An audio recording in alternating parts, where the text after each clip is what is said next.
soon as you've got 3, you're out. You're gone. So, yeah, the matches will get closer and closer between the players. The skill levels collide, if you will.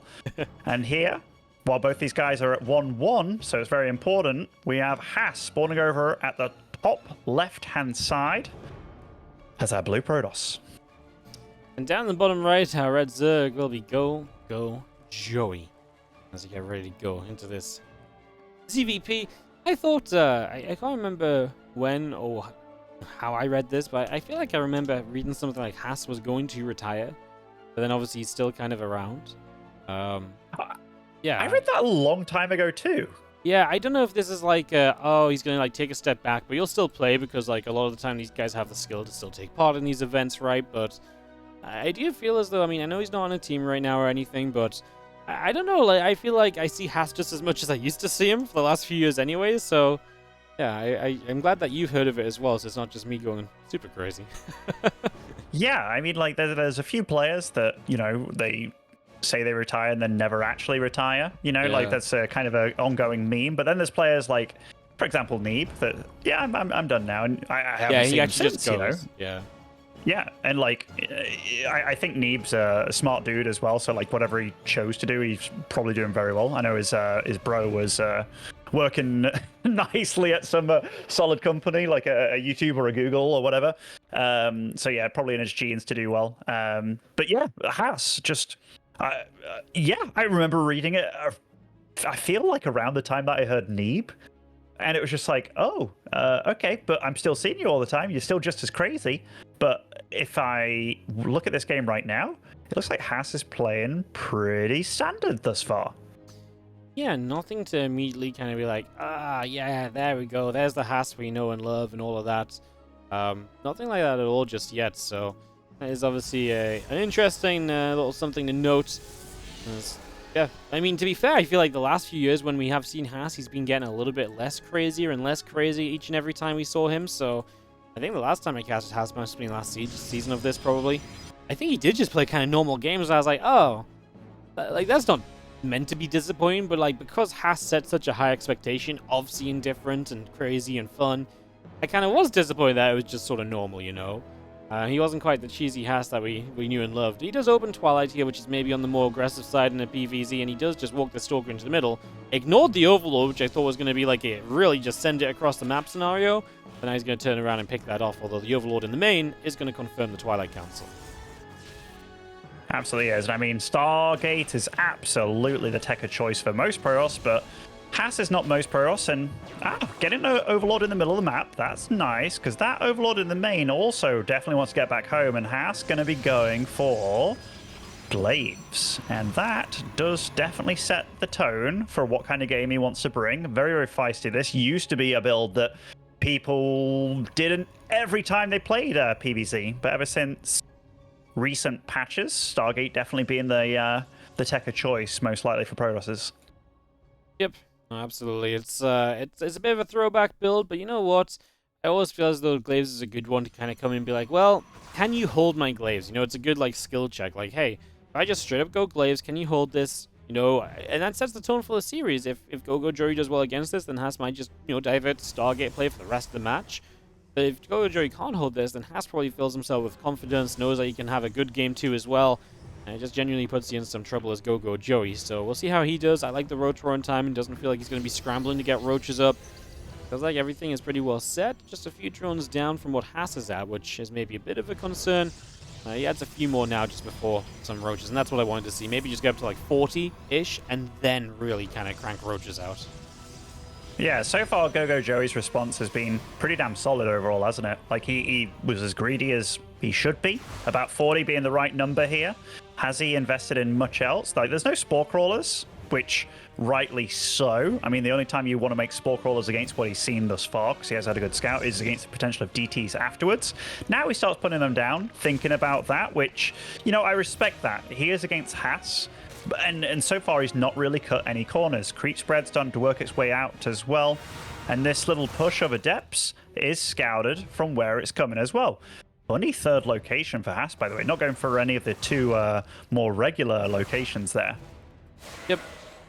That's going to be taking that super far forward. So it's going to be very interesting because forward base is obviously the Zerg can attack in more easily, but then you can also launch attacks with reinforcements from that base more easily too, without like investing in a pylon on the map or something. So it's interesting for sure. Yeah, intriguing way to kind of go, and you see 4 more gates coming up, charging an Immortal. It starts to feel quite aggressive from Haas, as though that third base is not going to be anything more than kind of like a standing point, but then he had some probes as well, so it's not all going to be about aggression. And I guess in a way I'm kind of surprised as how little these Adepts ended up committing as well. It's kind of just been a weird set of choices so far. It's not quite been any of my expectations. No, and GogojOey produced a good, I want to say like 7-8 Overlords at once there, and up until just this moment, he was at like 37 drones. So big catching up on the drones, and this is a nice little catch out for Haas. I mean, I'm just going to check what GogojOey actually spotted. Like, he did see this third where it was going up, and he does actually have very good map vision. If you look at his vision, he sees absolutely everything on the map, got both watchtowers, units here, there, and everywhere. But this army from Haas absolutely will pack a punch and going Adept Glaives into charged Zealots here. Like, this is a scary little army that he's got going, and GogojOey's economy's just been bad behind it. Yeah, gonna get Archons too. I think it's been... The magic of this for Haas is that the Adepts initially scared GogojOey into a much lower work account, while Haas was not very committed, so he probed up. And now this attack of Haas... Okay, actually, that's going to be nice. But yeah, I think this attack of Haas is going to pack, like you say, quite the punch. Nice counterattack, because I don't think GogojOey's going to have a great time head-on against this. But let's see. A couple of spores come forward and knock the Observer down, as they do just jump onto these Queens and these Roaches. Corrosive Battle to knock away that force field there. The Prism does not micro the Archon back. Spore Crawler will keep the Prism back a little bit too. These Immortals still packing a punch against Roaches, but with the probes going down on the other side and this army not really getting enough done, I think GogojOey has in fact held this off. Prism dead as well. And those spores that he utilized earlier just for safety, they took down the War Prism in this fight. Like, he's absolutely winning this game now, holding off this scary push, and a 30 supply lead, killed all the probes at third. Haas does keep it alive, but he runs the Zerglings back just to try and make sure this army doesn't get on home, but it does. But now Roach Speed is finishing. GogojOey survived a very scary portion of this game. That was a terrifying attack, and I thought GogojOey's economy had not been good enough to give him the units he needed, but Haas just didn't really get through anything, right? Like, it just felt like that Roach Queen wall was a brick wall, and Haas was not able to make his way through that at all. And that really gets doubled down by then the Lings on the other side, so you warped in some reinforcements to defend against those Lings, and yet you still lost your 12 probes. So actually, it really just worked out wonderfully for GogojOey. The counterattack, I think, was really well timed out. And now, yeah, he's still threatening with Lings, as Haas is adding on like a probe here or a probe there, but he's still just mostly, I think, setting up to go for round 2. I honestly think GogojOey is pretty well set to receive him. Yeah, GogojOey's kind of threatening the natural, the third base. I mean, the natural's actually completely walled off, and Haas is sending it entirely, and his army's still kind of scary, but look at this from GogojOey. He's well set up for this, Wardy. I love the way that GogojOey's handling this. Yeah, I think he's in a great spot. The Lings came back just to help out a little bit, take some damage away from the Roaches. However, that is a Prism that will survive for one more warping. Corrosive Battle's on cooldown, and now the Ravagers are pretty much dead. They survive a little while longer, but only 2 of them. Haas's Immortal still packing that punch. There's the Prism dodging back again. It actually did take the shots, but it doesn't quite go down. It's the only reason those 2 Immortals are alive as they get on out. And once again, GogojOey has held off the attack of Haas, and it seems like every time he's just getting a little bit more supply ahead before the next round of fights break out. Has to do one little cute thing there. Given that he has walled off his natural, he actually recalled a lot of the probes in his main to saturate his third. So just, he has absolutely no intention of making this game go on for a lot longer. He just wants to get going what he has, and I don't think there's any other real way. Granted, he is getting that Rover base, so maybe hoping for some disruptors amidst all this to take on the Roach Ravager. But GogojOey, look at his supply. It's just absolutely hunkering down, feeling like he can get out upgrades. The drone count's still reasonably low against what he's up against, but I don't think he really needs to really push that to the limit here, does he?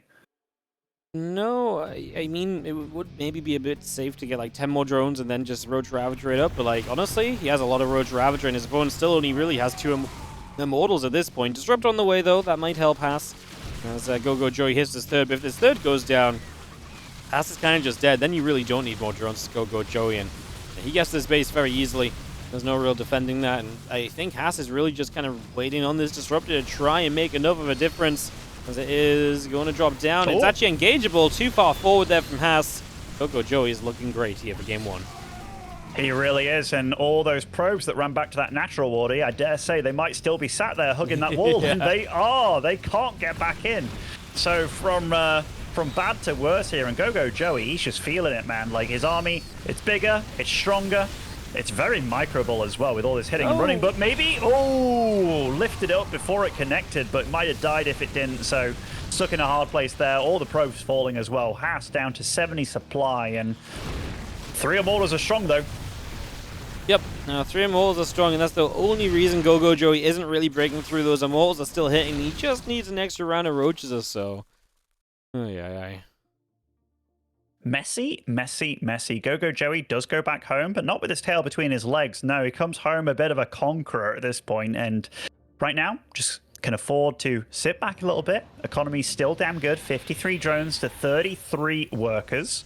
And now, look at that third base on that location. Okay, he does cancel it, which is quite nice for him. But, yeah, not what you need right now if you're Haas. Yeah, not really what you need at all, right? Like, that base going down. He really needs just the base to come up, try and recover, get a couple disruptors out, hit some good disruptor shots, but none of this really seems like a... Honestly, none of it really seems like it has a realistic shot right now, as Roaches trying to move up. The Archon and the Immortals are there to push the Roaches back, and everything else from GogojOey going to continue across. Just needs to kind of get a jump on those Immortals, and if he can get those, then he should be fine. One more from the Archon will not last very long. This time there's not a lot of Zealots. And yeah, where is the Prism? The Prism was like on its way to the other side of the map. I mean, there could be some dream disruptor shots over here. There's not much to really shoot up to deal with that Warp Prism, but he really needed that Warp Prism back at home. But we can definitely say that this forward third base of Haas did not pay off this game. Maybe he wanted to use it as a launching point like Terrans do with their PF, but the Nexus is not a PF, Wardy. Nope, Nexus is definitely not a planetary fortress. That would be pretty nice. They used to be with Fort and Overcharge, but not any longer. Absolutely. And these disruptors, they have a lot of work to do, and that is the most evaporated Ling of all time. That was, a lot of disruptors for that Ling. Yeah, a little bit of overkill right on that one, as we just see that this Prism is going to continue back out to the center of the map once again. The few Roaches continue back up to the top side. Also, Lings are going to come up. The Roach Ravage coming through. As the Simulator is taking a few shots. Disruptor shot fires. The Roaches get away for a moment. Christina Bailey Nest halfway done. Extra Roaches coming up, plus 2 missiles and Overlord speed all on the way out. Now Roach and Ravager force is going to split up around the right side. And just, I mean, we're still just waiting for GogojOey to find the fight, right? And maybe he could have got the Bane Nest a bit sooner, because if he just went kind of Ling Bane Ravager, he probably ends this game already. But yeah, I mean, I still honestly think he's going to be fine. It's hard to imagine that Haas finds enough disruptor shots here to get this done, especially as he's going to lose his third base yet again. GogojOey is playing good StarCraft here. This is a scary moment, because that is a strong Protoss army against just half his army, but Haas has to kind of win the game with that, which that's going to be really hard to do. Disruptor shots going in, 1 connects, 2 whiff entirely, but this is the closest the game's ever going to get for Haas. He has to go now, and that's exactly what he's doing. Yeah, he's losing absolutely everything at home, so yeah, you've got to send it right here, right now. Just go and do not stop, essentially, as we push all the way in towards this left-hand side base. Lings are jumping on top of a lot of probes. The Roaches are continuing to fight. I mean, yeah, Haas is going to make something of a base trade from it. GogojOey is getting a lot of units in production. He's going to start bringing some of them into fight right now. Is it a little bit too soon? I mean, he is still kind of losing out because of the power of the Immortals, the disruptor shots landing. I mean, this is a little bit silly. At what point is GogojOey, do you not just turn back around and like bring these units back home to actually come and kill this army? Because that's all you've got to do. Maybe he really believes he has to fully base trade here. I think he knows he's in good shape. I mean, it's getting to a point, if you take out these Archons, this whole army just gets melted by Zerglings, doesn't it? And, you know, he's just going for elimination here. He really is. And GogojOey's obviously winning. And Haas made it kind of close. And Haas is still trying to make magic happen here. But does he even know about the bottom left base? Right now he doesn't. It's totally in the fog. He is starting to work his way down there, it looks like. But the longer this game goes on for, the worse it is for Haas. And these Wardy are starting to become his last few buildings here. Yeah, I think we're getting to the point of very much so just, well, yeah, I mean, these are his last structures. The Twilight, 4 gates, a simulator, and there's a battery somewhere as well. The battery's over on the 3rd base.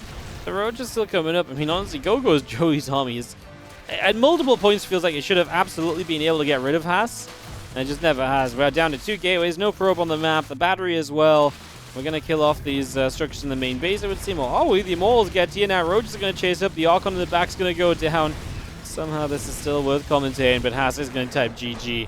And he made way more of a game of this than it ever should have been, because I think our commentary obviously suggested it. We kind of just expected GogojOey to kind of whack him after the way it all started. And then Haas had like a couple more fights after that where we were kind of a little bit holding our breath for the Zerg still. Somehow, some way. Yeah, like that attack from Joey, what he kind of wanted was to sort of buy more time, or to like force Haas to defend, and then he could get his whole army on it. But given that Haas was very far out on the map, Haas was just like, yeah, yeah, we're going to do this. We're going to do it my way as well. We're going to make it messy. And honestly, it was his only shot, and he made it a lot closer than it should have been. But yeah, GogojOey's play overall, I feel like it all lined up pretty nicely. Like, I wasn't really worried for him too hard. I think he respected his opponent. He stopped droning at good times, had good armies out. His drone count was indeed low. Like, it was 53 at some point, but he was against 33 probes, so it was rightly low. It just felt like, overall, he played a solid game, and even though Haas is a tricky boy, he played good against him. Well played, GogojOey. Yeah, I'm a little bit surprised. Like, I would have always thought Haas is a favorite, but then if Haas is being a bit more casual now, right, is maybe not coming in as heavily, then maybe this is the expected result. But then, yeah, Haas is still 1-1, man. It's not like, you know, we're playing at 0-2 or something and playing on elimination. Like, these two are both very serious, and we'll see what game 2 goes for. GogojOey getting that hold, getting that defense. Nice. I really think a lot of it was the Lings as well, because it really just did damage to Haas, so he couldn't really reinforce that attack, and maybe that took a little bit of the bite out of the attack that he had. So right now, in the bottom right-hand side, it is going to be our blue Protoss player. It is Haas. And over on the other side of things, as our red Zerg, it is GogojOey.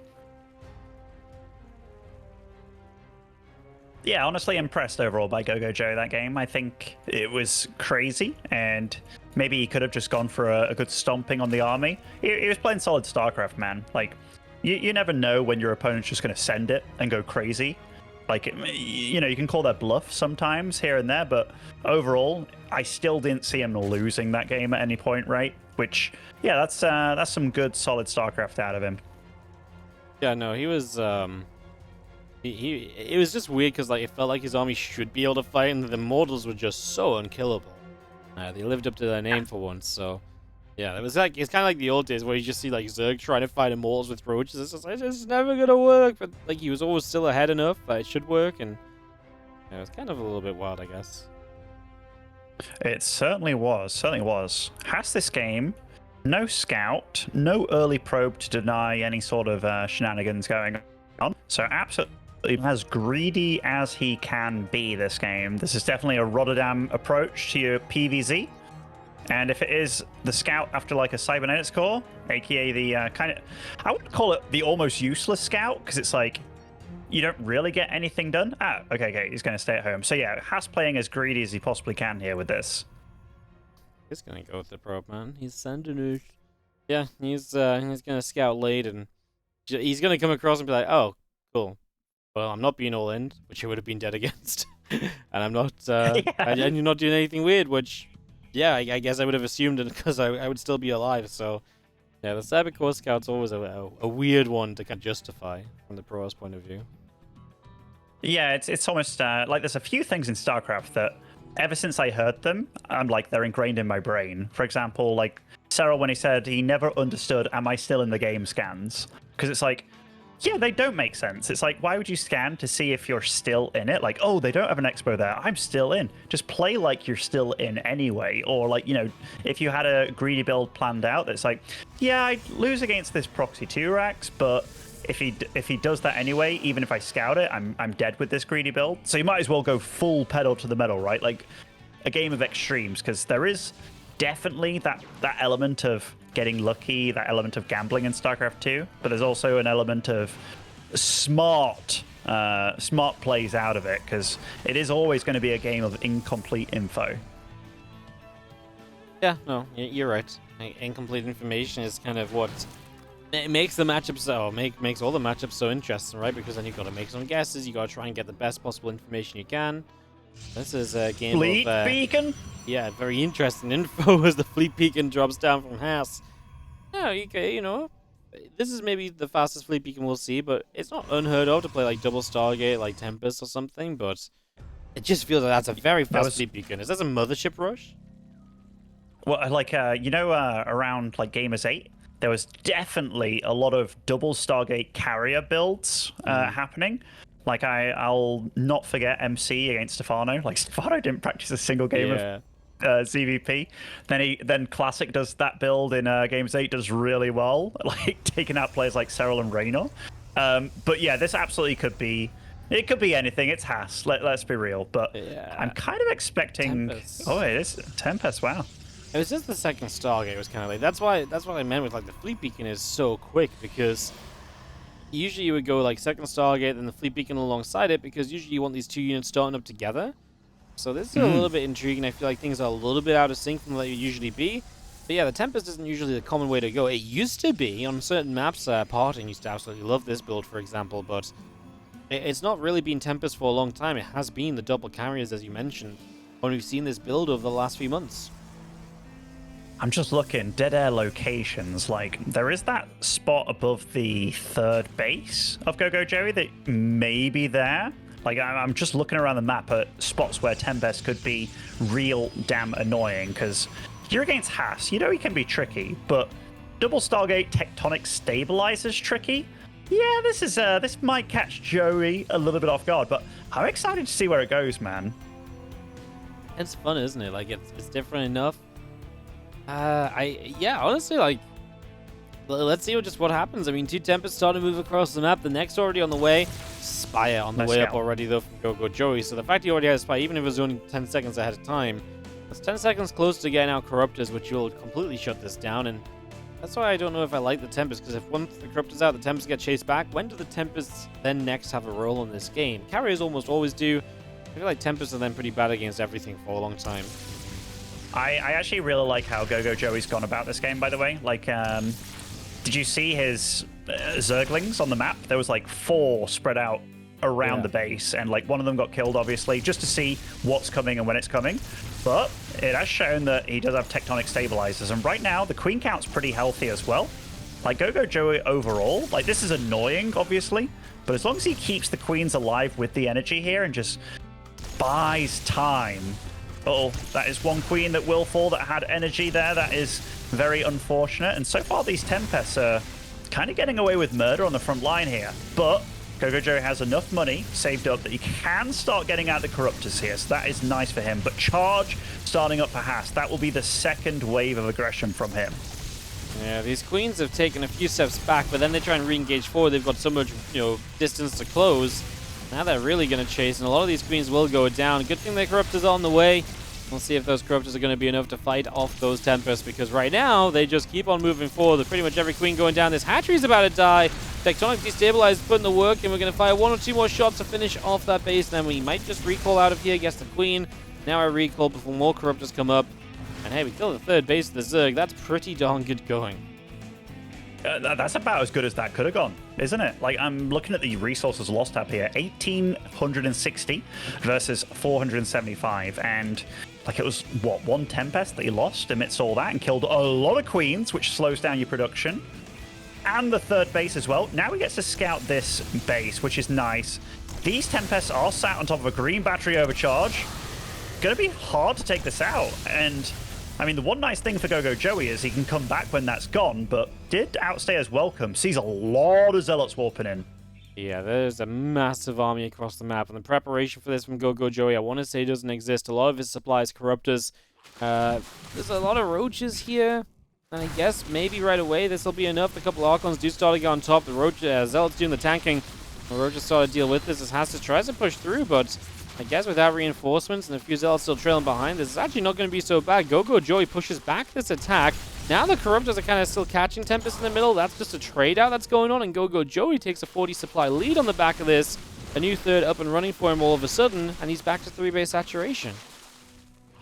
Yeah, and Haas is like, you know what? Let's put those 2 Stargates to use. Let's get some Void Rays, which I don't actually hate that call. Like, it will absolutely keep him alive in this game, but it's keeping you alive for what? Like, I need to know what Haas is going to go for afterwards, right? Like, and it's going to be Hydras from GogojOey. GogojOey's all over this game, man. Like, I like what he's been doing, honestly. Like, it's a scary opponent that you're up against, but so far he's been making a lot of good calls. Yeah, no, it really is. These Corruptors going to get a Tempest. Oh my god, they pull away. I actually think they had the kill there. Yeah, me too. Couple of Zealots not going to do too much, so he's on top of that. And GogojOey's going to pull away the Void Rays. You need an answer to, but guess what's on the way? Hydralisks. And I actually think Roach Hydra is very good against what Haas is currently building. You see a Robo starting up now. He kind of needs to speed run towards a Robo Bay and probably just Disruptors to deal with this Roach Hydra force, I think. Absolutely, because your opponent's already got Spire, which means that they could like hunker on down on the Corruptors, which kind of makes your Colossus a bit vulnerable. But GogojOey's back up to 4 bases now. Granted, the drone count isn't super high, but he's going up to +2 range weapons here, which will absolutely help out the Hydras. He got confirmation that it is Void Rays as well, with the Corruptors kind of flying in there, getting a little bit of a tickle going on. And now you get to see that Void Ray count is indeed growing. In every way, shape, and form, GogojOey is just kind of ticking his boxes here, ticking those check marks, just being like, all right, what do I need? Hydra, Hydra, Hydra, let's go, go, go. Getting good upgrades out, and so far, Haas is going to be met by a very big, scary army. Yes, he is. GogojOey is maxed out. Haas in at 136 supply at the moment, just coming through with this. As we have ourselves the Roach Hydra force going to knock down a set of rocks in the center. Void Rays on the right side going to get council on the 4th base, but that might just mean it's time to just go, go, go. He actually sent the Hydras back after the Voids, and he actually gets some kills here. Hatchery gets saved. Now the Roach Ravager is not stopped by Void Rays because they're out of position. Is this enough? Super Battery pops. We actually could just target down that Super Battery, so it will not do too much healing here. So that will indeed go down. The Roaches continue to fight. The Robo goes down, so that Robo Bay ain't going to have much use in this game. And it looks as though GogojOey is getting it done. The Hydras are going to come back to join up with this main force. And that means that we can actually fight against these Void Rays more acceptably. Coastal Files coming down. Yeah, we're actually out of stuff to fight on the ground, so the Roach Ravage can just chew through buildings. GG says Haas, GogojOey. A very impressive series.